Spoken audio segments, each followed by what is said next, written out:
Le soutien à la légalisation des mariages homosexuels en Australie a augmenté de façon significative au cours des dernières années. Un sondage effectué ce mois-ci a révélé qu'environ 70% de la population était en faveur de cette mesure. Le premier ministre du pays aussi. Maintenant, je vote oui. Une opinion partagée par le leader de l'opposition. Je suis désolé que le Parlement n'ait pas déjà réglé cette question. La question de savoir s'il faut légaliser le mariage homosexuel est transmise à des millions d'Australiens cette semaine sous la forme d'un sondage postal de 122 millions de dollars australiens. Mais les experts disent qu'un oui majoritaire à cette question ne garantit pas que les mariages homosexuels deviendront légaux. Cette décision sera laissée aux membres du Parlement australien. Vous pourriez avoir un vote à 100% pour le oui ou vous pourriez avoir 100% pour le non. Et le Parlement devra encore décider quand voter sur ce point et comment voter. Le processus inhabituel a déclenché une campagne de plusieurs mois par les deux camps, ce qui fait partie de la raison pour laquelle les partisans du mariage homosexuel ont fait une demande devant la Haute Cour australienne pour empêcher le sondage qui a été rejeté.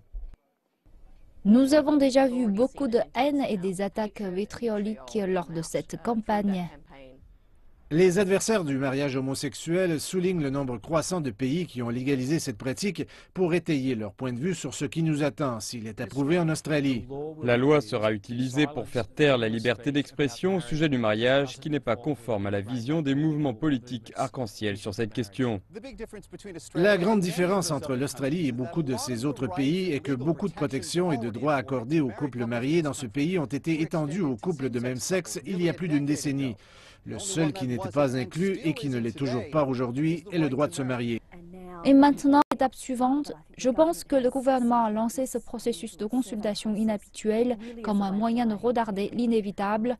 Il n'y a vraiment pas de mandat contraignant au Parlement, il n'y a aucune influence sur le pouvoir du Parlement et nous savons depuis quelques années que le Parlement fédéral a le pouvoir d'introduire le mariage homosexuel sans référendum ni aucun autre processus formel de consultation. Selon certains analystes politiques, une consultation postale offre une solution possible à Malcolm Turnbull, qui tente de s'accrocher à une très faible majorité et à l'appui autant des libéraux que des conservateurs dans son propre gouvernement.